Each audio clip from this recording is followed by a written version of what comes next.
سلام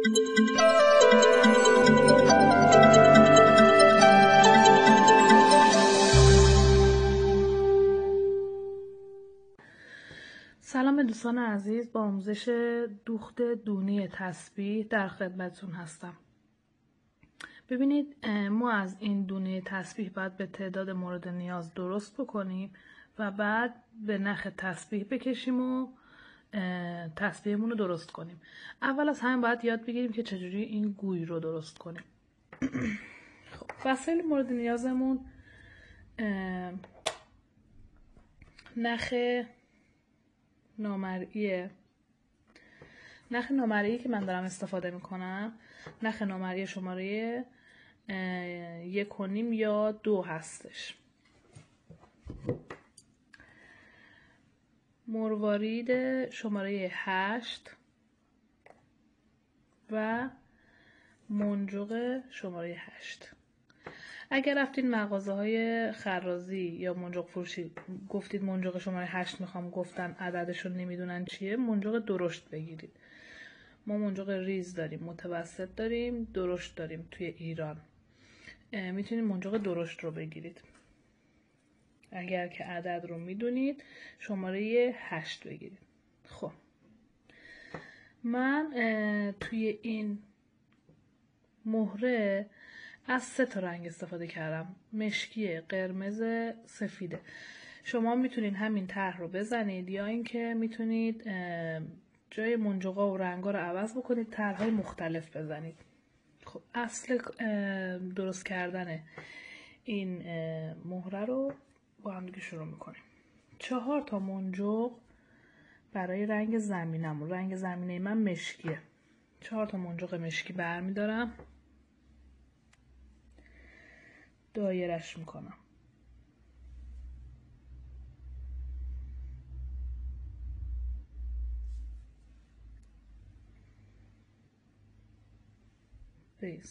ببینید به این صورت سوزنم رو داخلش رد میکنم، بعد دوباره از دونه اولم میارم بیرون تا این نخ ضربدری با یه حالت ضربدری ایجاد کنه. به این صورت. خب من حدود 20 سانت یا 15-20 سانت از انتهای نخم میذارم باشه برای جای دستم. معمولا اینطوری نخ و دور انگشتم میپیچم که به این صورت نگه دارم. خب یه دونه منجوق مشکی برمیدارم. ببینید نخم از کجا آمده بیرون. یه دونه منجوق مشکی برمیدارم، از منجوق کناریش میرم داخل.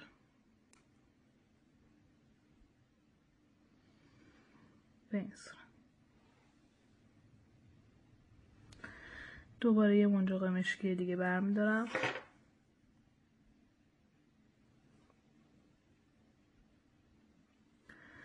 از منجوق بغلیش میرم داخل.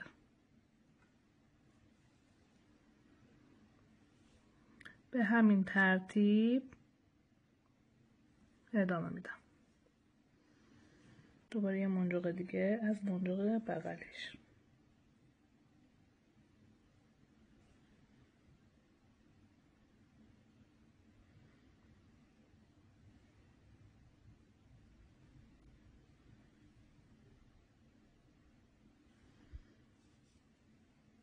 بس. دوباره یه دونه منجوق دیگه برم دارم. خب ببینید نکته مهم دوختمون اینجا، انتهای رجمون ما حتما باید از 2 تا منجوق از سوزنمون رو رد کنیم. ببینید الان انتهای رجمم من این نخم که اومده بیرون از این منجوق باید رد کنم، ولی خب این منجوق رج بعدیه، باید من رج بعدی رو از این منجوق شروع کنم. برای همین از هر 2 تا منجوق رد میکنم. یه همچین شکلی باید داشته باشیم. یه 4 تا این وسط این گوشه ها هر کدوم یه دونه خوردن. خب الان ببینید نخم از کدوم منجق اومده بیرون. الان 2 تا منجق مشکی برمی‌دارم، سوزنم رو این منجق وسطیه رو نادیده میگیرم، سوزنم رو از این منجق سومی رد میکنم، از اولی اومدم بیرون، دومی رو نادیده میگیرم، از سومی رد میشم با 2 تا منجق. به این صورت دوباره 2 تا منجق دیگه برمیدارم،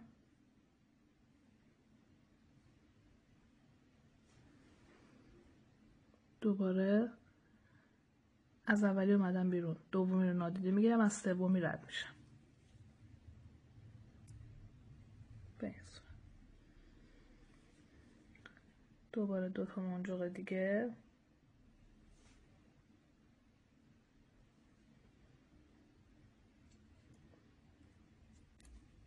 و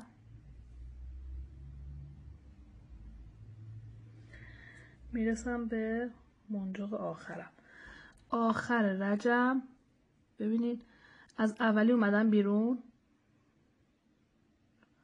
از اولی اومدم بیرون، دومی رو نادیده میگیرم، از سومی رد میشم و انتهای رجم همیشه از 2 تا منجق رد میشم. پس از منجق اول این منجقا هم رد میشم، از 2 تا منجق باید رد شم.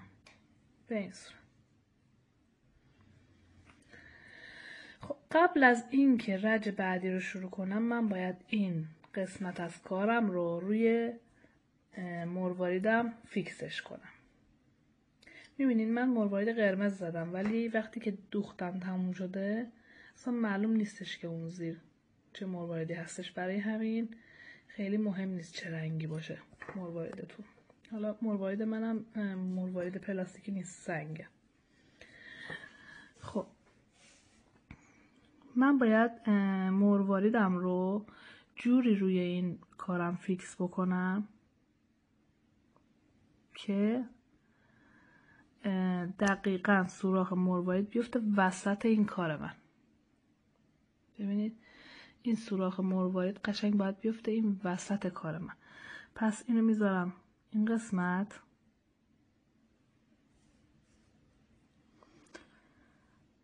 سوزنم میبینید، نخم میبینید از کجا آمده بیرون. سوزنم رو از وسط این گوی و این قسمت دایرم رد میکنم. به این صورت.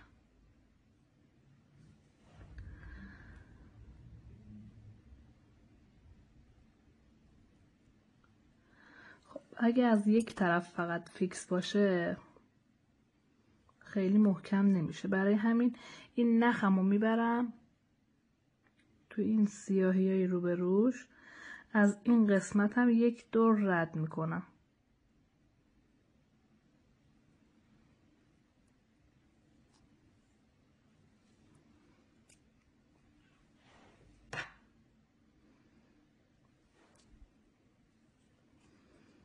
به این صورت.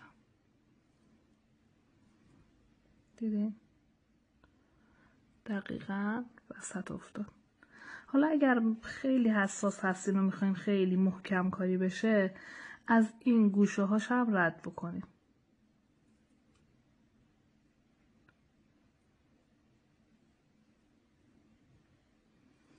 یعنی از این قسمت هم رد میکنم. میبینیم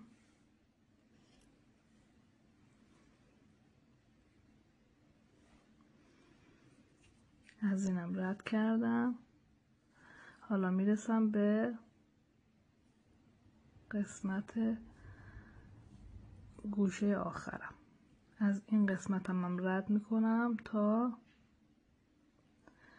کاملا مطمئن بشم گویم این وسط محکم شده.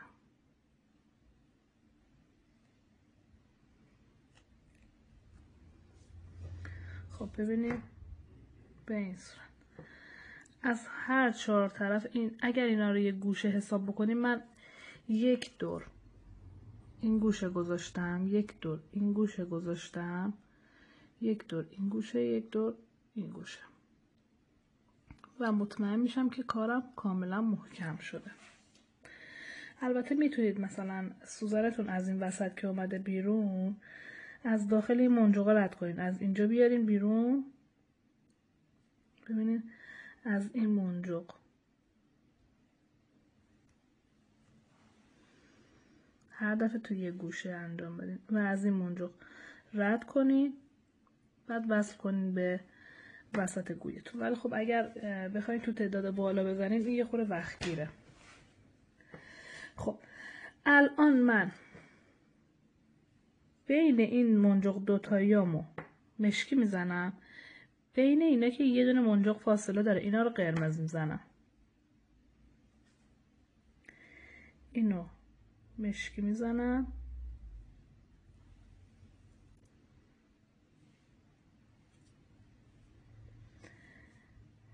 اینجایی که یه منجق مشکی پایینش هست قرمز میزنم. منجق اول نخم اومده بیرون، منجق دوم نادیده میگیرم، منجق سوم میرم داخل.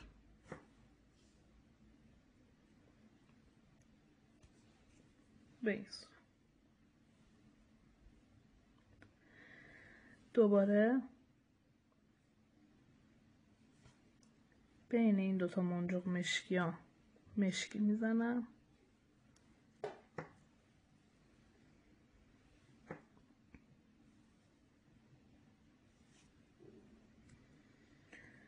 این قسمت رو قرمز میزنم.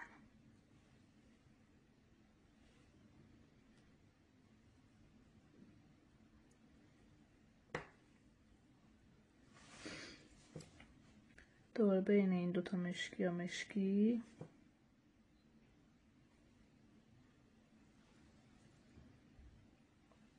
اینجا قرمز.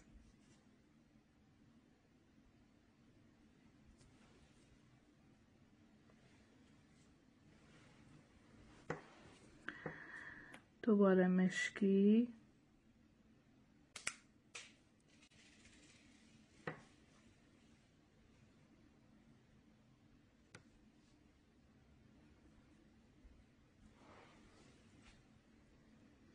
و این قسمت قرمز. ببینید آخر رجم باید از دوتا منجق رد کنم. ببینید اینجا آخر رجه باید از دوتا منجق رد کنم. یه دونه قرمز بر میدارم، از این دوتا منجق مشکی رد میکنم.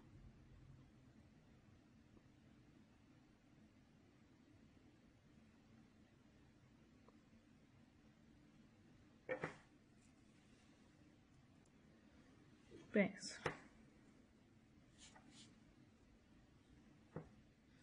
یه همچین شکلی داریم ما، یه مربع که بینشون روی قطراش روی زلهاش منجق قرمز قرار گرفته.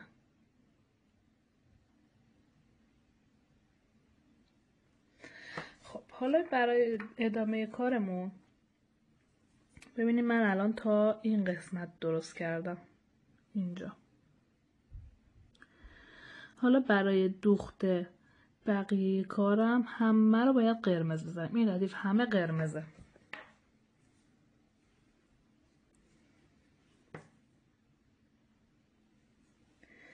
یه دونه قرمز برمیدارم، از داخل قرمزم رد میشم. دوباره یه دونه قرمز برمیدارم، از داخل مشکی این نوک رد میشم. دوباره یه قرمز،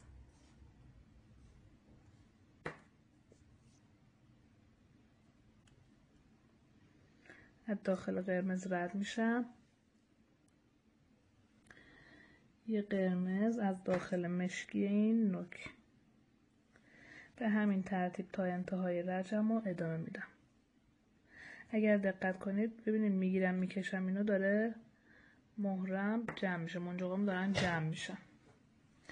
تا انتهای رجم همینطوری این قرمزه رو ادامه میدم.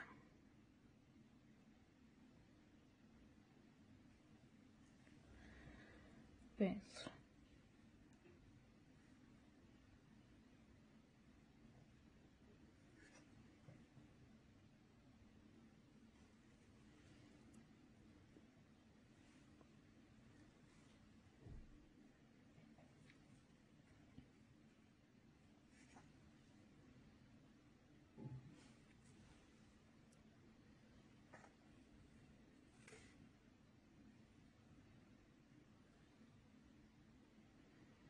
خب ببینید الان این آخر رجمه، پس از این مشکی این نوک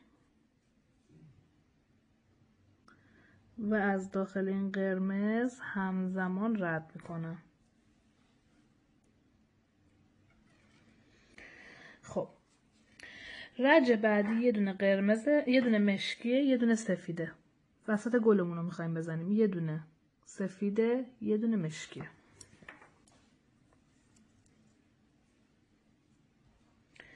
وسط این قرمزی ها رو سفید میزنین. ببینید نخم از این اومده بیرون. این پایینیه رو همیشه نادیده بگیرین. اینی که بالاتره رو استفاده میکنیم ما. یه دونه سفید، یه دونه مشکی از قرمز روبرویش رد میکنم. پس اینجا که زیرش مشکی داره یه دونه مشکی میزنین. اینجا وسط این قرمزه که پایینش قرمزه سفید میزنین.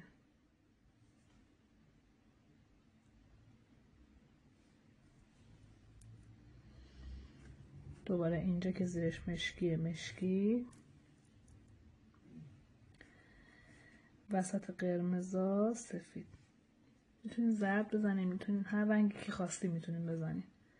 اینا همه دل بخواهیه.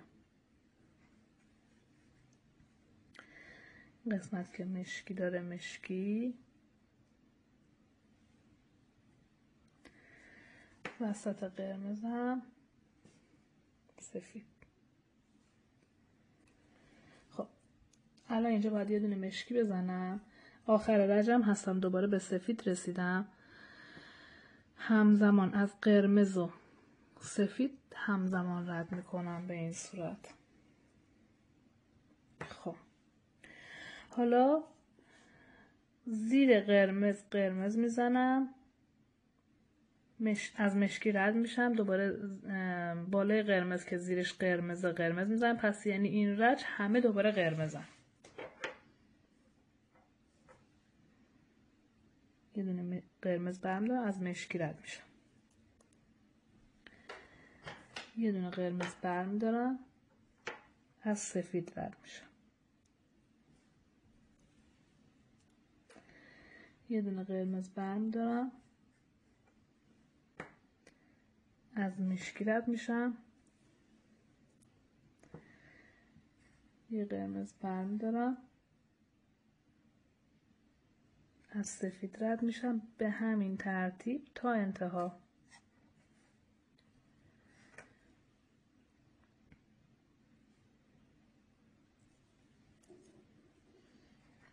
به این صورت. میبینین گلم داره تکمیل میشه.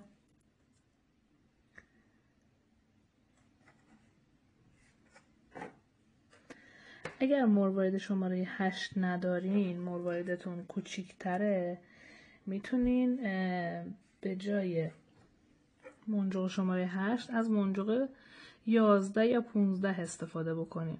خودتون امتحان کن ببینین کدوم مدلش بهتره. خب ببینین آخرین قرمزم از سفید و قرمز همزمان رد میکنم. ببخشید این قیچی افتاد. خب حالا میرسیم به اینجا. دوباره زیر بالای مشکی میزنم. اینجا بالای سفید قرمز میزنم. بالای مشکی، بالای سفید قرمز.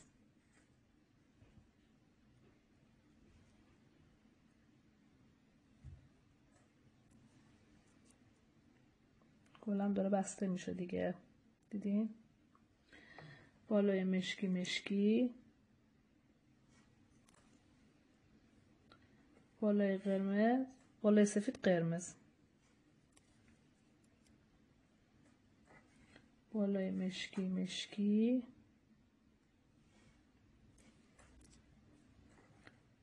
بالای سفید قرمز. به همین ترتیب تا انتها ادامه میدیم. دوباره رسیدم به آخر رجم. یه دونه قرمز برمیدارم، از این قرمز و مشکی همزمان رد میشم به این صورت. از الان به بعد دیگه همه چیز مشکیه.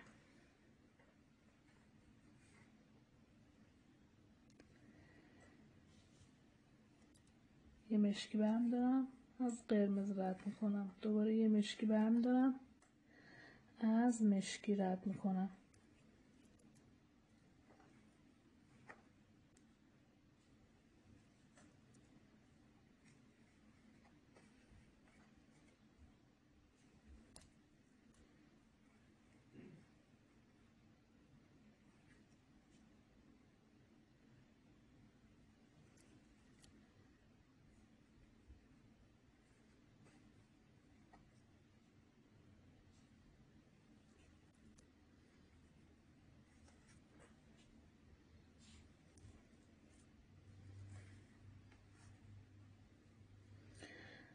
مشکی آخرم همزمان از 2 تا مشکی رد میکنم. خب حالا میخوام قسمت بالای گلم رو درست کنم.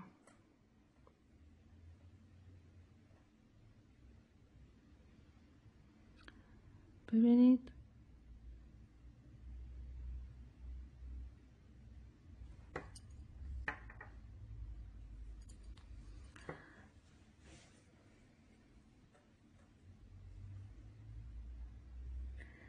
یه دونه منجق برمی دارم، یه دونه مشکی برمی دارم، از داخل مشکی روبرویی رد میشم. خب یه دونه منجق مشکی برداشتم، از منجق مشکی روبروش رد میکنم. دوباره یه منجق مشکی دیگه از روبروش رد میکنم. دوباره به همین ترتیب ادامه میدم.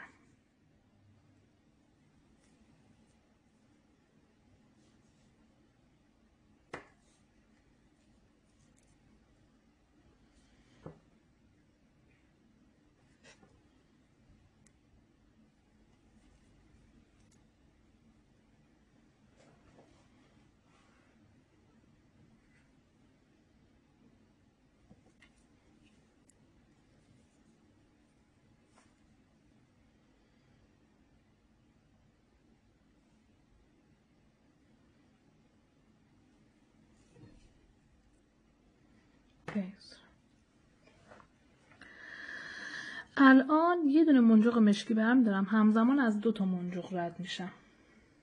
یه دونه منجق مشکی برداشتم، از این منجق و منجق بعدی همزمان رد میشم.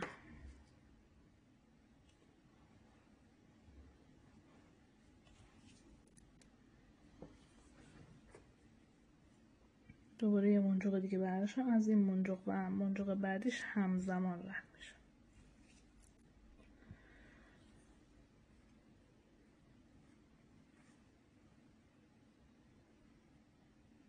به همین ترتیب تا برسم به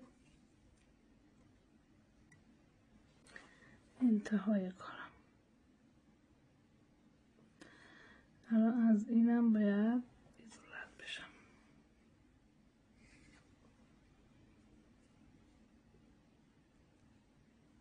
ببینید اینجا انتهای رجمه، از 2 تا منجق همزمان رد میشم. از این منجق بالاییش باید بیام بیرون.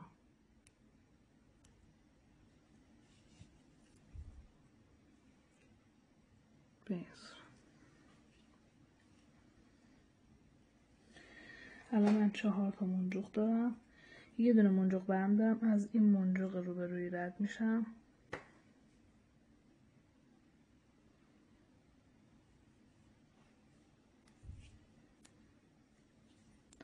دوباره یه منجق دیگه به این صورت، یه منجق دیگه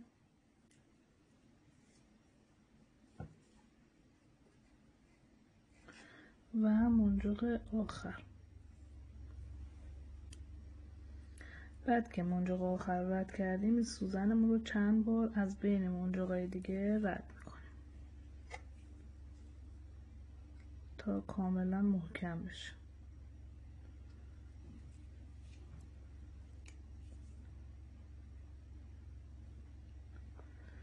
به این صورت.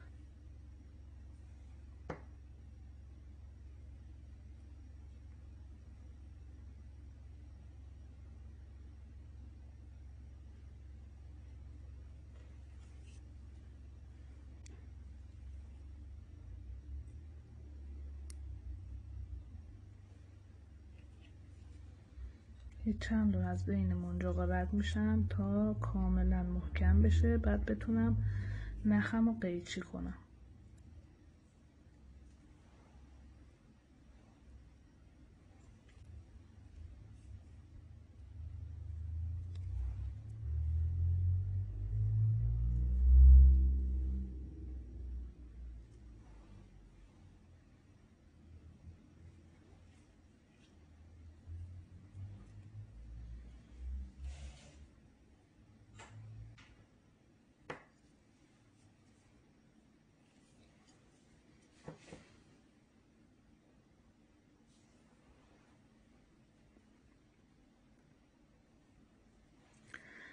کاملا که مطمئن شدم محکم شده، بعد اضافه نخم رو قیچی میکنم.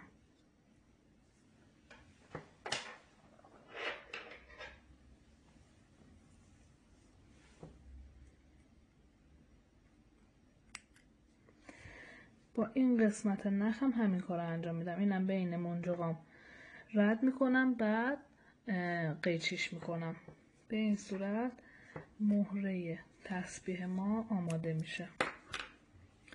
به تعداد دلخواه از این آماده میکنیم و داخل نخ تسبیحمون میندازیم. امیدوارم که از آموزش امروزمون راضی بوده باشید. لایک و سابسکرایب کانال یادتون نره. ممنونم.